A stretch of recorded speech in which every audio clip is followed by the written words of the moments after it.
kata harimau. Ini saya pilih sengaja yang nggak usah pakai berdiri-berdiri. Jadi silahkan seperti games-games yang pernah kita lakukan, tangannya yang satu di ini ya, gimana? Satunya gini ya, pasangan. Satunya dibuka, satunya nafas ya. Ada aku ya. Boleh yang sana. Ya. Harimau. Gitu ya. Oke, masih pemanasan cerita. Masih pemanasan. Ayo, kita kembali lagi. Ya, jadinya ya. Oke, kita akan mulai dengan cerita ya. Bismillahirrahmanirrahim. Gak jauh-jauh dari kegiatan anak-anak ya. Di suatu hari mau masih hari mau belum ketemu harimau. Di suatu hari mau malam tiba ya. Jadi di suatu hari mau malam tiba, hari mau malam tiba. Mau malam di hutan ya. Di hutan belantara ada hariman.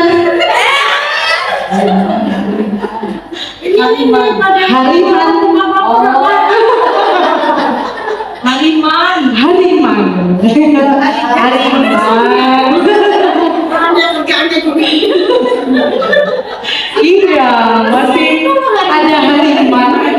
Hariman yang sedang tersesat di tengah hutan.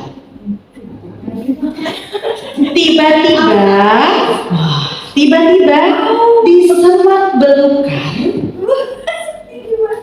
hariman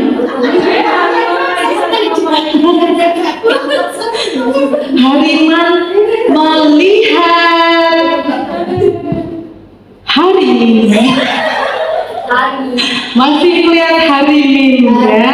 Jadi di sebelah sana ada saudaranya namanya harimin.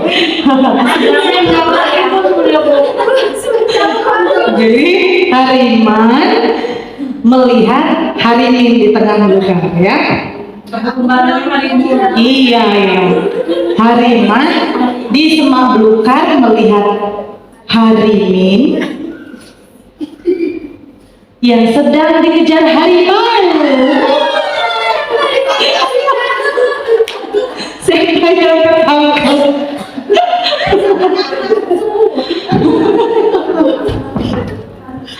Ya. Nah, baru ini tadi ya. Hariman lihat harimin yang lagi. Iya. Hariman melihat harimin yang dikejar oleh harimau.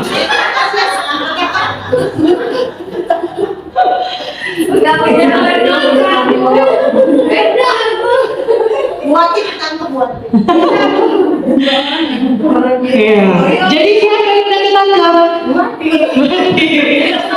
Saya bilang, oke, pasti ya. Ya. Nah, karena melihat harimin yang sudah ngos-ngosan, ya, karena dikejar harimau.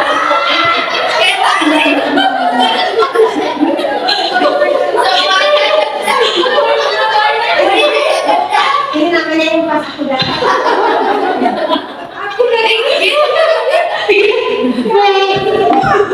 Jadi aku jadinya digenggung. Ya, kan, nah tadi sudah sampai mana tadi? Dikejar ngos-ngosan ya, dikejar harimau ya. Ya. Dia pun melarikan diri. Gini loh. Walaupun di hatinya dia gak sanggup lari karena dia ingin menyelamatkan harimin. Kecu banget gue. Dan pokoknya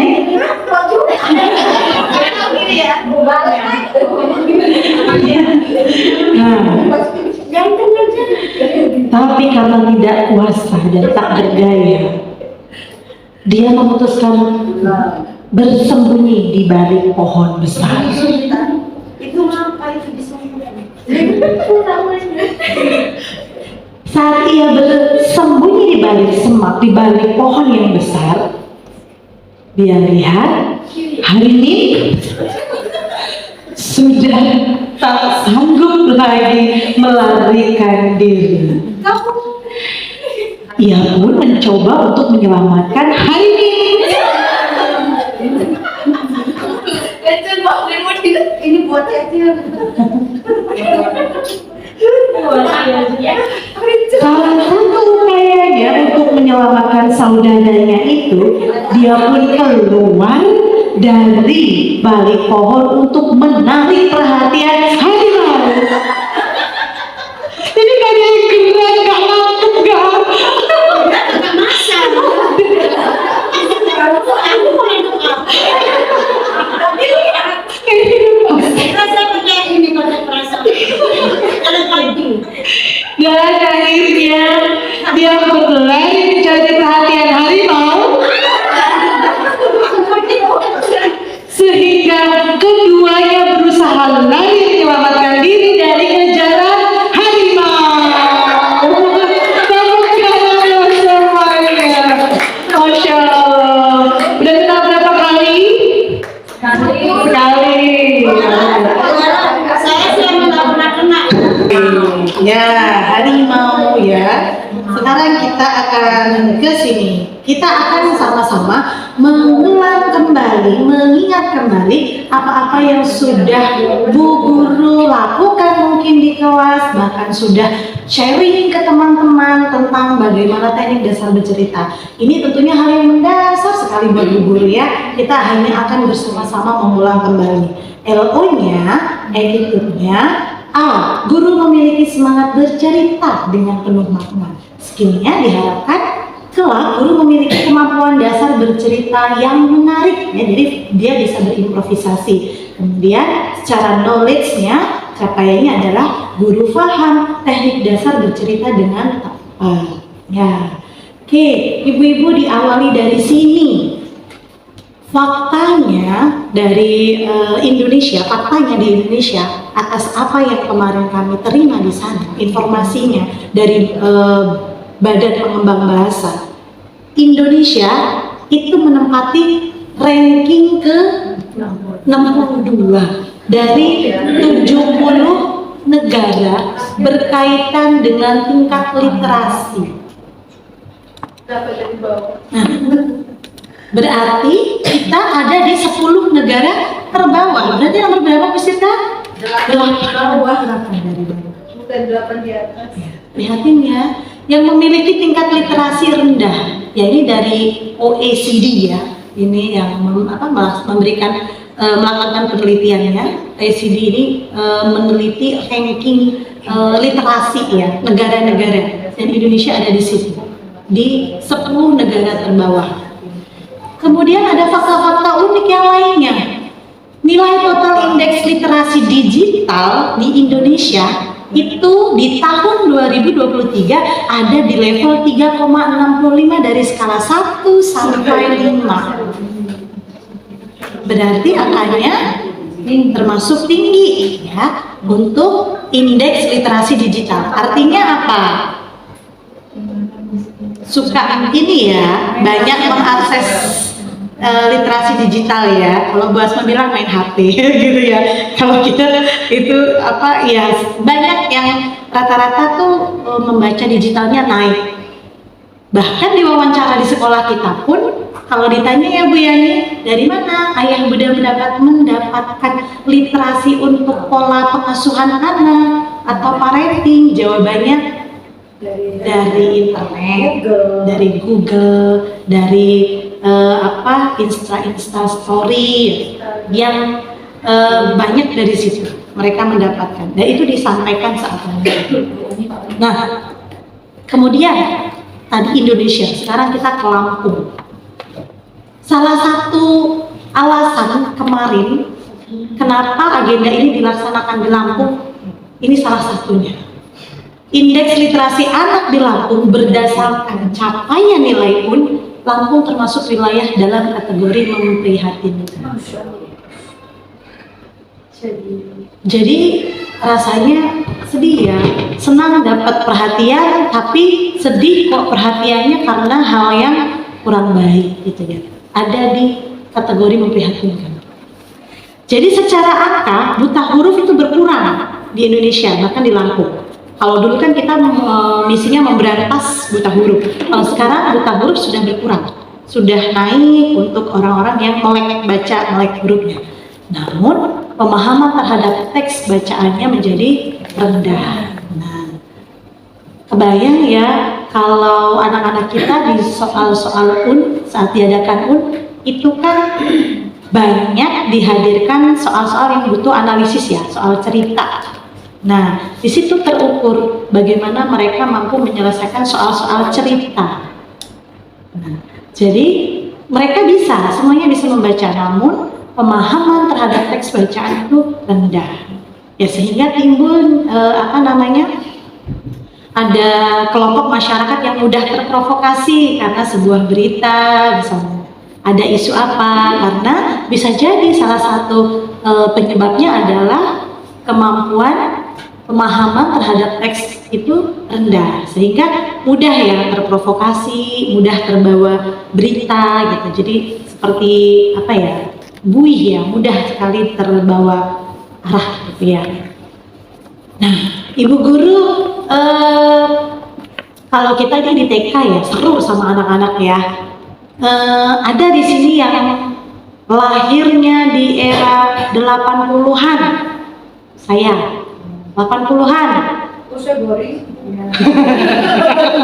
80-an. Saya 1, 2, 3, 4. Udah bisa. 90-an, 90-an, ya 90-an. 70 Biasa ya, oke. 70-an. Ya. Oke. 60-an, turun lagi. Ada juga kan? 60-an. Masya Allah, siap. Jadi dari 6 kita ini dari Awal. Oh iya sudah mulai 70-an ya, akhir ya. 60 kita berarti di 6, 7, 8, 9. Ada yang 2000? Ada.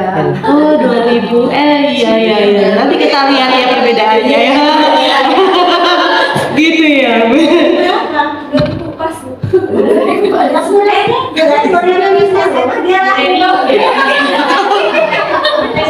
Gratis itu? Nah, masih ingat nggak Bu? Kira-kira gimana? Dulu kita diajarin baca di awal-awal. Dieja. Baby. Ya.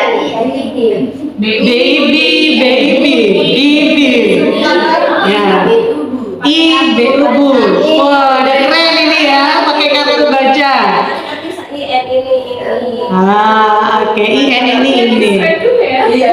Ada yang paling ngetren di tahun 80-an ke bawah. Masih ingat nggak? Beja di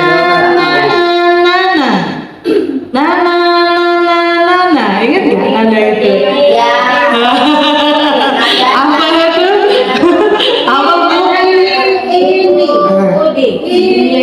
Iya, apa Bu Dina? Ini Ibu Budi.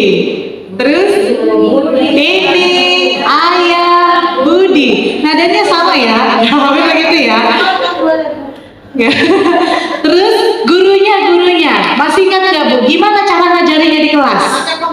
Iya. Pakai penggaris. Di papan tulis. Terus perhatiin. Pegang kapur. Terus whiteboard apa blackboard? Blackboard. Kalau kita nggak ngerti apa yang dilakukan gurunya? Di belakang gitu. Ngerasain kayak yang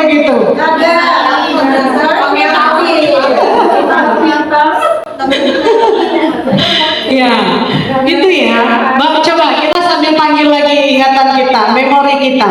Kita programnya lagi diajarin itu ini Ibu Budi sampai sekeluarganya ya, sampai sekeluarganya aja, keluarga intinya ya. Ya, mari kita baca bersama-sama. Ini Ibu Budi. Ini Ayah Budi. Bapak ya, nggak ada ayah. Ini Bapak Budi. Terus Kakak Budi. ini Kakak Budi.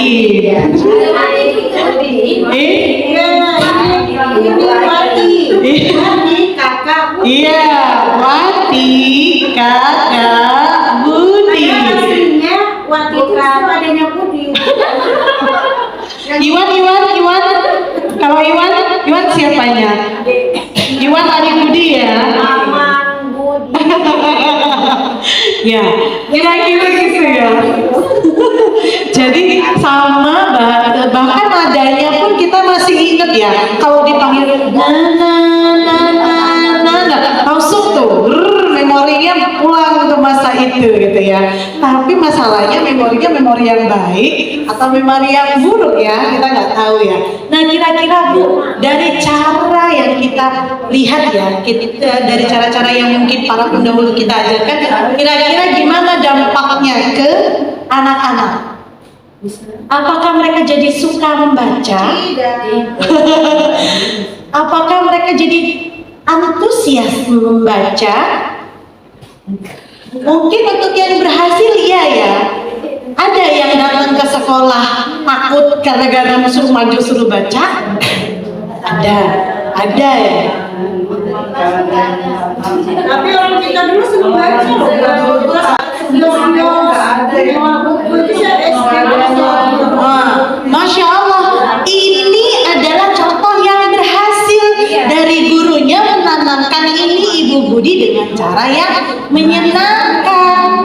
Makanya apa namanya kalau kita suka baca itu perbedaan hal kata kita jadi banyak. Ya, Senang kalimat itu bagus. betul sekali.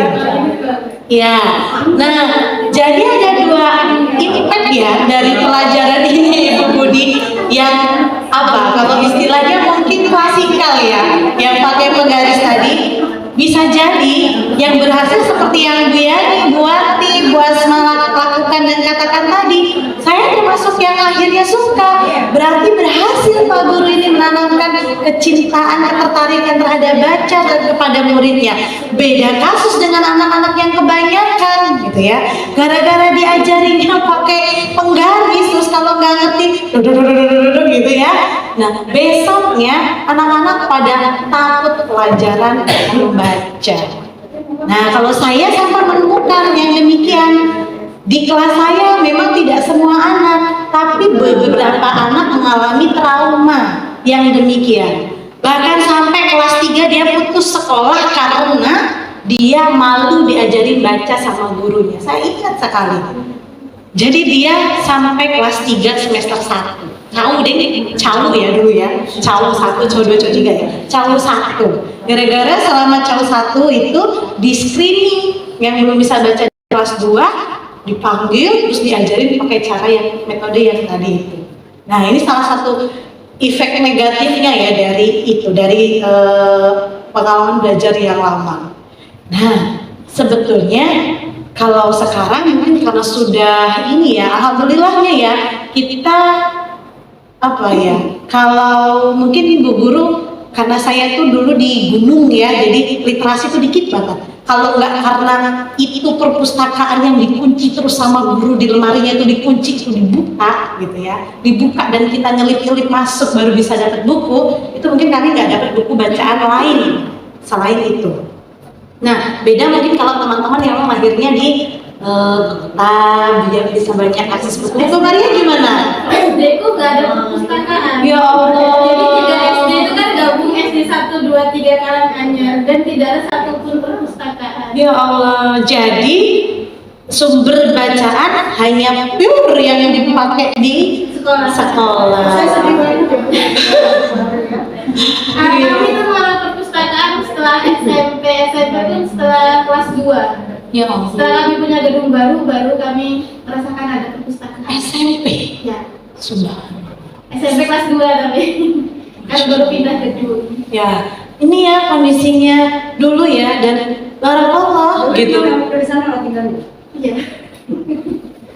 Buku Maria menemui hal yang demikian gitu ya. Untuk teman-teman yang mungkin di sekitar kota atau ya dekat-dekat kota itu mungkin agak banyak literasi yang kemudian jadi nambah ingin membaca, motivasi membaca karena banyak yang jadi literasi.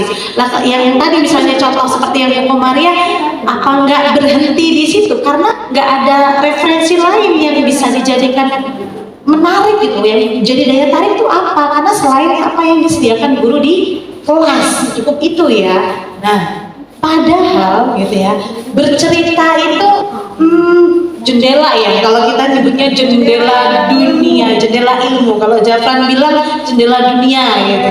Karena dia bisa tahu negara lain-lain dari buku ya, dari membaca buku luar biasa. Nah, Masya Allah ya, apalagi anak-anak TK ya. Anak-anak TK itu di usia-usia yang masih senang-senangnya dibacakan cerita. Saya punya pengalaman sama Zafran ini. Dia punya buku satu pertama itu macam-macam binatang yang disebut dalam Al-Quran. Binatang yang disebut dalam Al-Quran itu dari dia belum bisa baca. Jadi baca buku itu tuh setiap hari harus diulang sampai dia hafal gambarnya, sampai suatu malam itu saya yang diceritain dia karena bosen ya, kita yang nyeritain tuh bosen setiap malam itu terus.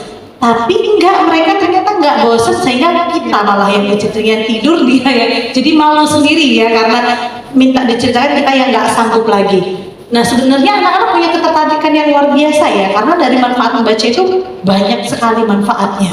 Nah kita lihat dari sini Bu, kira-kira manfaat bercerita untuk anak itu kalau kita, kenapa sih ceritanya jadi menarik? Nah ini, karena ada apa ya Bu ya? Ya ada gambarnya, berwarna gitu ya. Terus apalagi Bu yang bikin anak-anak suka? Penyampaiannya karena diceritakan begitu ya. Terus tapi kalau yang ceritain gini gimana Bu Sirta? Seorang pemuda yang lembut hatinya, dialah jadi gimana? Biar jadi menarik dia Interaksi. ada intonasinya, wajahnya, ekspresinya ya. Ya masuk Islam saat masih tepat enggak ya, ada gerakannya ya. Jadi atau gini, seorang pemuda lembut hatinya, dialah Said bin Zaid. Kira-kira tertarik nggak anak kita? Enggak ya.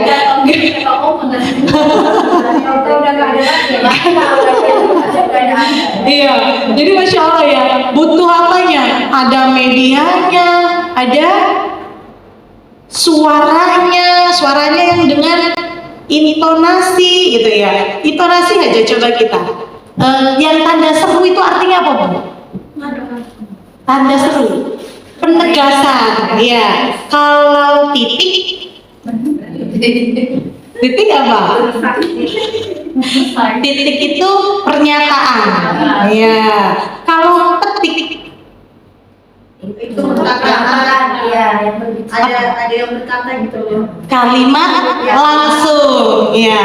Nah gimana kalau yang modelnya tadi seperti saya datar gitu, ada tanda petiknya juga. Teman kamu di mana?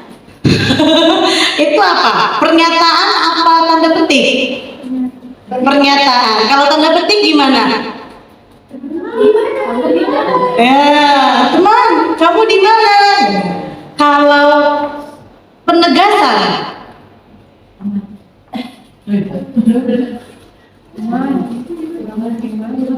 Pokoknya di sini. pokoknya di sini gitu ya. Kalau gini, pokoknya di sini apa? Pertanyaan, ya pokoknya di sini. Apa itu? Pernyataan. Nah, kadang-kadang tanda itu juga ya sebenarnya kalau kita itu tadi dasar banget ya.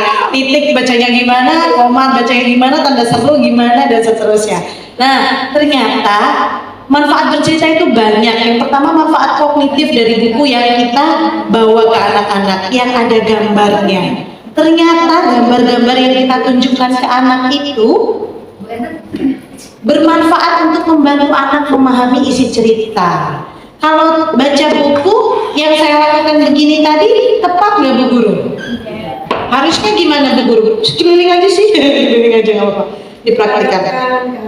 Gimana Bu Yani? Ya, buku ceritanya dihadapkan ke anak. Oke, buku ceritanya dihadapkan ke anak sehingga dia bisa melihat. Ya ini ya, kalau guru itu cerdik. Kalau kita belum hafal, kita harus kuasai ceritanya. Tapi kalau belum hafal, taruh di samping. Jadi dia bisa ngintip dikit ya gitu caranya ya. Ya, karena ternyata gambar ini yang diberikan ke anak-anak pada buku itu manfaatnya membantu memahami isi cerita, gitu ya. Jadi membantu anak-anak paham isi ceritanya. Makanya anak-anak kita kalau disuruh buka buku nggak ada ceritanya juga dia paham, gitu ya. Baca gambar.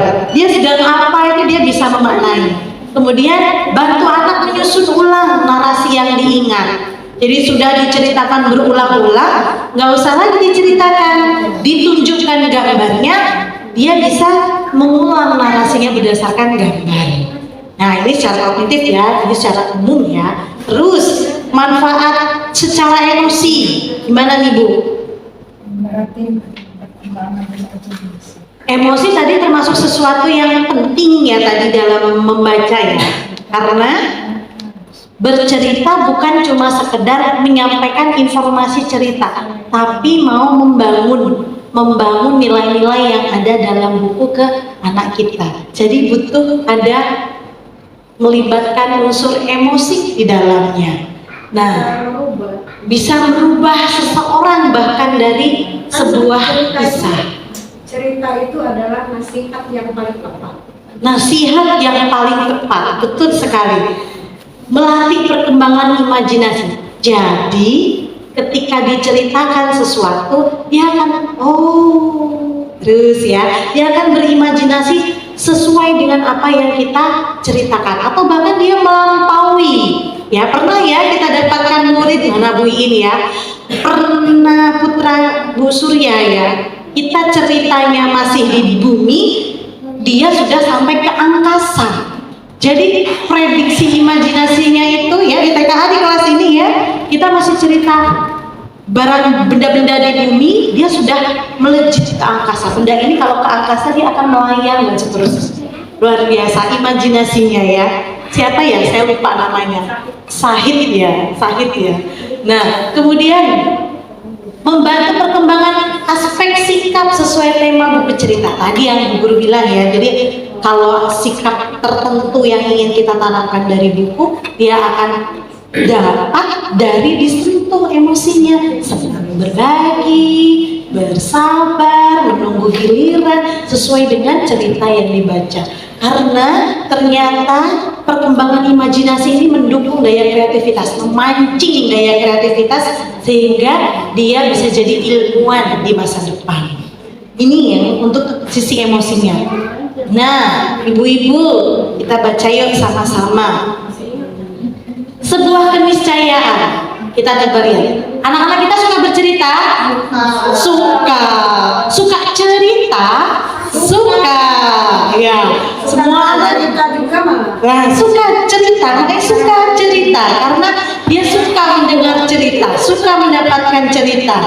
Tapi kenapa ya? Kok tidak semua anak suka membaca? Di situ kok. Semua anak suka cerita. Apakah anak kita semuanya suka membaca? Enggak semua. Belum tentu ya, belum semua ya, belum terlihat ya. Dan tidak semua anak suka mendengarkan cerita kita. Padahal mereka suka dan tapi Tidak semua anak suka mendengarkan cerita kita. Yuk kita analisis. Kira-kira karena apa ya Bu Guru? Kenapa anak-anak nggak mau dengerin cerita kita? Ceritanya udah berulang. Kurang menarik, membosankan. Alewiyani ceritanya berulang-ulang itu lagi. Nggak, maksudnya dia udah pernah dengar tempat yang lain. Jadi ketika kita dengar yang sama, cerita yang sama, ya kadang dia Sudah nggak tertarik karena udah tahu duluan gitu ya. Ya, terus apalagi Bu Guru yang sekiranya bikin anak-anak nggak suka dengarkan cerita kita? Flat, datar, nggak ekspresif gitu ya. Ya. Apa? Nggak pakai media, nggak ada peraganya. Bahkan sekedar buku ini ternyata penting ya untuk menarik minat dan perhatian anak-anak ya, untuk anak-anak biar suka bercerita. Masih ingat ini nggak Bu? Identifikasi ABCD. Nah, ini dasar banget kalau di FKIP ya. Apa itu identifikasi ABCD? Identifikasi ABCD. A itu audience, B-nya behavior, C-nya condition, degree, D-nya degree. Apa itu berarti? Ada yang boleh bantu kasih. Ini yang masih anget baru lulusan FKIP PG PAUD. Yo, kita dengerin Bu Eliza. Silahkan dengan segala hormat boleh dijelaskan. Silahkan Bu Eliza. Identifikasi ABCD. Identifikasi ABCD itu audiens dan pendengarnya. Pendengarnya siapa? Kita harus menyesuaikan bahasa kita kepada anak-anak juga. Menyesuaikan dengan audiens. Kebiasaan dan behavior. Ya, kebiasaan, sikapnya ya. Mungkin sikap yang mengenal cerita tersebut, terus kondisi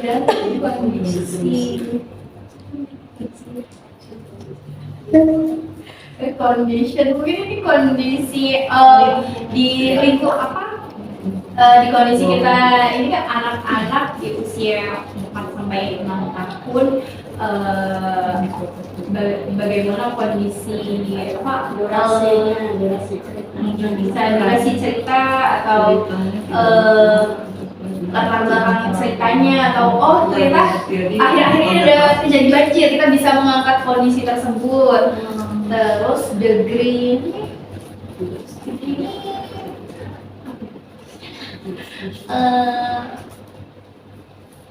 konsentrasi usia, jadi bisa Apa artinya konsentrasi usia. Jadi ketika anak kita bercerita dan terlalu lama, karena kan konsentrasi usia dia sesuai dengan konsentrasinya. Misalnya 4 tahun berarti 4 menit. Iya. Oke, tepuk tangan yuk untuk Melida dan Wati. Masya Allah. Iya, betul sekali. Harus dilihat dulu siapa audiennya. Anak-anak kah? Guru kah? Orang dewasa kah? Atau pejabat-pejabat? Nah, berarti kita harus menyesuaikan bagaimana nanti kita bercerita. Terus behavior, sikap kebiasaan audiensnya seperti apa gitu ya. Kalau anak-anak pasti sikap kebiasaannya masih suka yang ya lari-lari, berarti harus butuh strategi khusus gitu ya untuk menceritakan atau menyampaikan sebuah cerita. Condition, nah condition ini dilihat kondisinya seperti apa. Seru nggak kalau kita bercerita sementara orang belum siap cerita, belum siap mendengar cerita kita? Atau anak-anak deh, kita mau nyampein scene setting, anak-anak masih ada yang lari di sana, lari gimana? Nyampe nggak kira-kira? Enggak. Nah, kondisi itu perlu kita perhatikan. Dan degree, tujuannya ya apa yang mau dicapai di saat bercerita itu. Jadi sepakat gitu ya. Jadi akhirnya itu yang mau disepakati itu apa? Nah, kalau ke anak-anak ini misalnya kita mau menanamkan tertib. Ya, tujuannya ke sana. Jadi tujuan dari apa yang mau diceritakannya, LO lah istilahnya ya kalau kita ya. Nah, kemudian yang kedua adalah bercerita itu ternyata seperti yang Bu Guru sampaikan tadi, komunikasi antara dua arah gitu. Jadi butuh apa tadi? Ekspresinya, intonasinya, temponya, iramanya, emosinya, dan warna suara. Warna suara ini bikin menarik. Kalau di TK biasanya cukup 2 warna suara, itu nggak banyak-banyak. Biasanya kalau buku-buku untuk anak TK itu hanya 2 warna suaranya, nggak banyak. Kalau SD ke atas itu sampai 5. Contohnya apa kalau di buku cerita anak itu?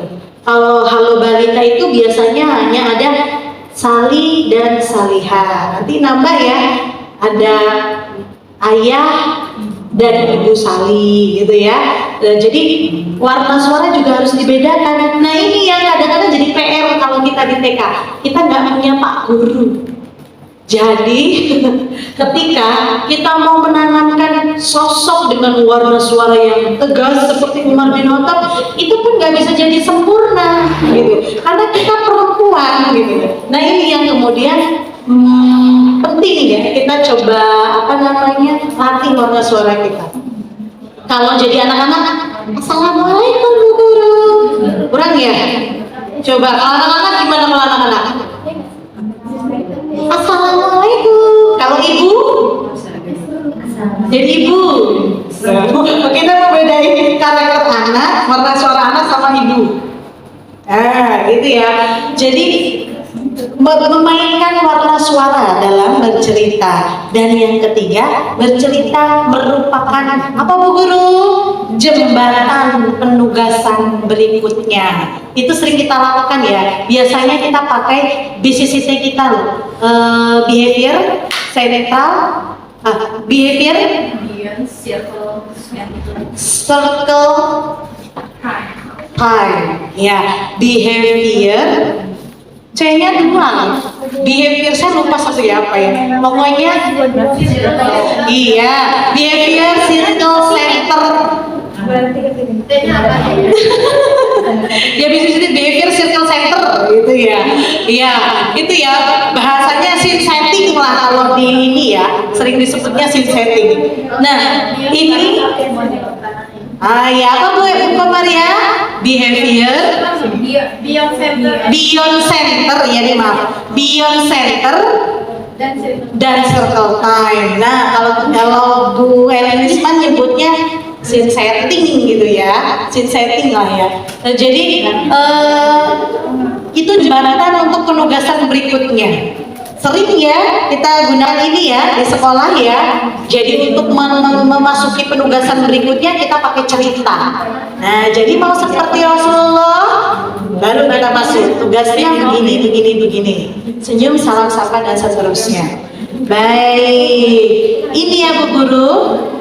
Biar semakin semangat, boleh sambil dinikmati kudapannya. Saya punya sedikit buat SDK kita, tapi insya Allah bermanfaat ya.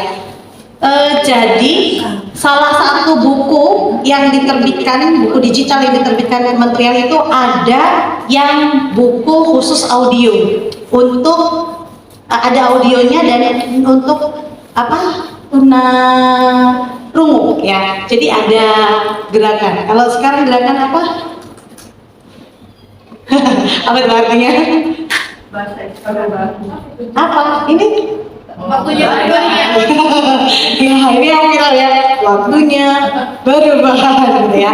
Nah, sekarang boleh ikut saya.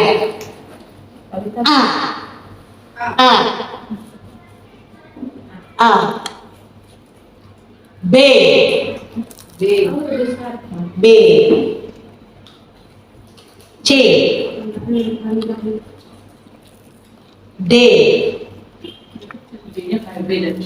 D.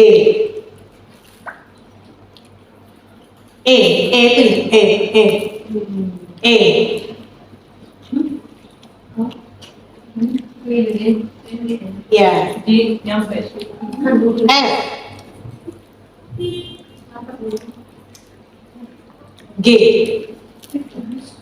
H. I. J. K. K. L. M gimana M? M. M. Oh, ini dia nempel. Kalau M? N ini berarti. Ya, M. O. P. Q gimana Q? Q. Q. R. R gimana? Itu kayak manggil guru. R. R. R. Iya, R. S. T. U. Pamit. V. V. W. Iya. X. Y. Y-nya dia gini, pas bawah. Iya, mana ya? Iya. Z gimana Z? Z.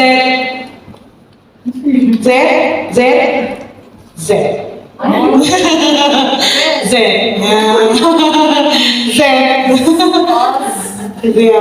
Z. Kali kita coba ya nama kita, bicara nama kita. Ini ada gerakannya kalau ini mereka nanya siapa namamu ya. Itu gini. Orang nanya siapa namamu tuh. Ini dulu.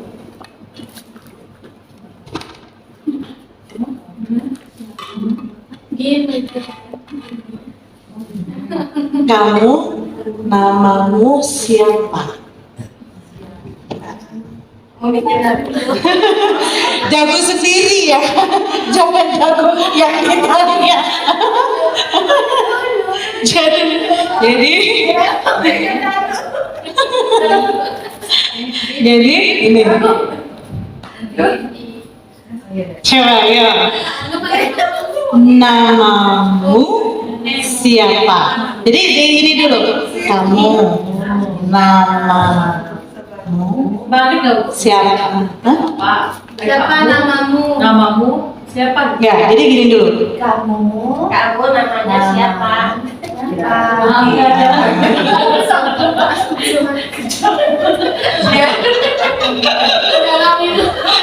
Ya kita coba ya, siapa nih ya yang muda ini? Diikut dari ini tadi ya, kabar-kabarnya. Jawabnya gimana? Ya, gimana ulangi kayaknya gimana? Ini, ya. Terus?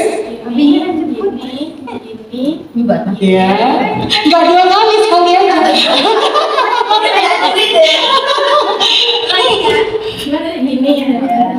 Ini K O R A L I A. Kita menang. Sekarang kita coba. Ini ada berapa ya? 1, 2, 1 berapa ya Bu? Kita semuanya ada berapa? 1, 2, 3, 4, 5, 6, 7, 8, 9, 10, 11, 12, 13, 14, 15, 16 16 bagi 16 bagi 3 bagi 3 5. Oke, silakan berlima-lima. Kita ini coba buka pegang buku 1. bacanya pakai bahasa isyarat. Enggak dong. Kita pakai teknik bercerita ya. Nah, sekarang kita coba berkelompok tadi membaca buku, tapi 1 orang cukup bacain saja. 1 ya, 1 teks pendek di ya. Oke, kita mulai dari kelompok yang pesertanya akan undur diri terlebih dahulu ya. Oke. Silakan bukunya boleh. Bukunya ini Bu, ambil buku yang Oke, cari yang teksnya. Mic-nya boleh disampaikan sama Bu Cut. Cerita aja. Kita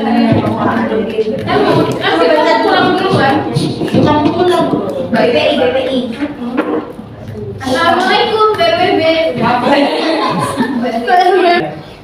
Allah bin Ubaidillah tak pernah ingkar janji. Ziat Bu, karya Anissa MS.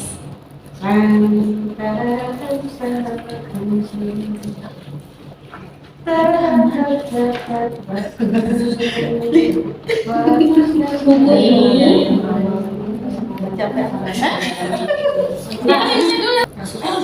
Tolha bin Ubaidillah, seorang saudagar Quraisy.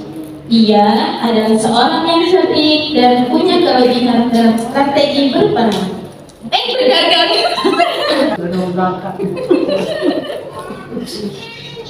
Tolha memeluk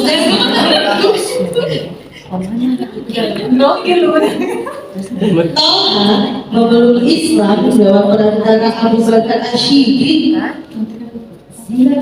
Sebelum memeluk Islam, Tolha bertemu seorang pendeta di Syam. Pendeta itu mengabarkan tentang keadaan Rasul terakhir. Kedatangan Rasul terakhir. Pendeta itu menyuruh Tolha segera menemui Ahmad bin Abdullah. Rasul terakhir itu, perkataan pendeta itu membekas di hati Tolha. Ia bergegas kembali ke Mekah.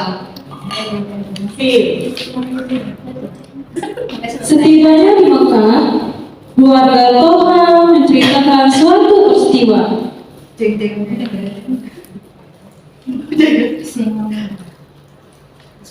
Ada seseorang bernama Muhammad bin Abdullah yang mengaku sebagai Rasul terakhir. Ia juga mengetahui bahwa Abu Bakar, teman baiknya, telah mempercayai dan mengikuti ajaran yang dibawa Muhammad.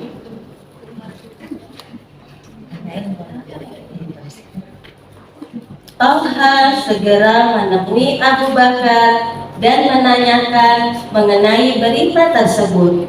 Tolha juga menceritakan pertemuannya dengan pendeta di negeri Syam. Selanjutnya, Abu Bakar lalu mengajak Tolha menemui Rasulullah. Di hadapan Rasulullah, Tolha mengucapkan syahadat. Tolha merupakan salah seorang dari 8 orang yang pertama masuk Islam. Balik apa?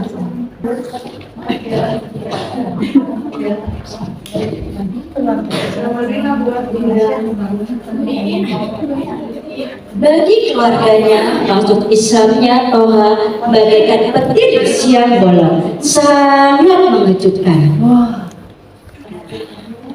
Abu Bakar lalu mengajak Tolha menemui Rasulullah. Di hadapan Rasulullah, Tolha mengucapkan syahadat. Masuk Islam Tolha bagaikan Mamanya aku suka tahu mamanya Via. Sangat malu dan bertiga doang. Coba kita lihat keluarga dan orang-orang sesungguhnya berusaha mengeluarkannya dari Islam.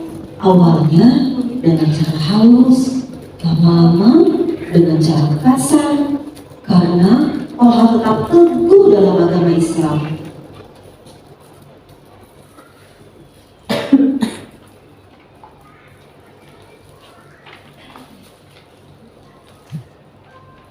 Pemuda satu itu terus-menerus mendapat hal yang tidak menyenangkan dari keluarga dan kaumnya yang kafir.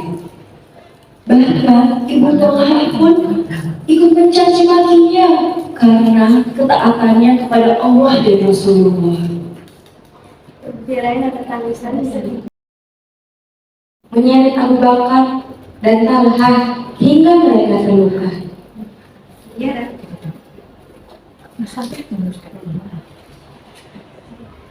Peristiwa ini menyebabkan dua sahabat mulia itu mendapat gelar Al-Qarinain, yaitu sepasang sahabat yang mulia.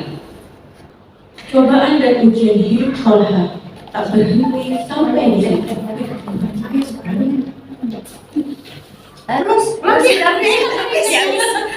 Akan tetapi gangguan dari orang-orang di sekitarnya tidak membuat semangatnya surut dalam memegang teguh keimanannya terhadap agama Islam. Masya Allah. Tepuk tangannya untuk semua.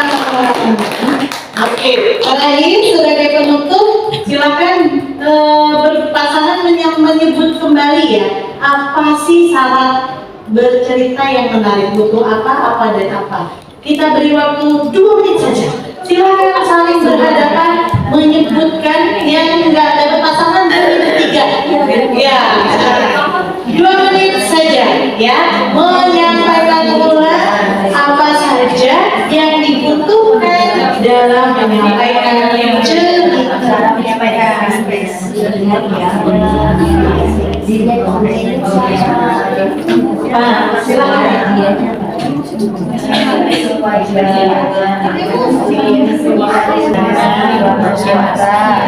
Ekspresi, terus melihat audiensnya, tidak perlu donasi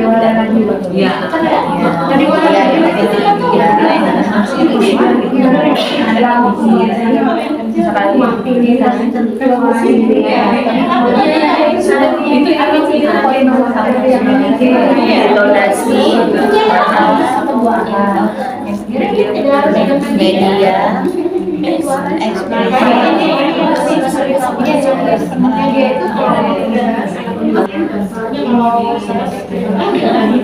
pihak-pihak tadi melihat semuanya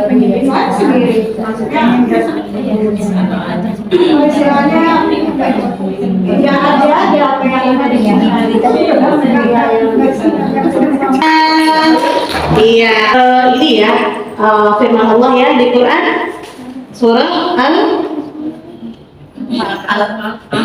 apa? Iya, surah yang pertama kali turunnya. Bacalah dengan menyebut nama Tuhanmu yang menciptakan ya. Dalam wahyu pertama yang difirmankan Allah ini kepada Nabi Muhammad SAW ditegaskan bahwa perintah Allah pertama kepada manusia adalah membaca, Iqra ya. Perintah tersebut memberikan pengertian bahwa membaca adalah kunci untuk mengetahui segala sesuatu yang ada di muka bumi ini. Allahu a'lam bishawab. Semoga bermanfaat untuk ibu-ibu semua, untuk kita semua mendatangkan berkah dari Allah Subhanahu wa taala. Amin ya rabbal alamin. Baik, cukup sekian ya, ambil cucian di rumah Bu Asti. Cukup sekian dan terima kasih.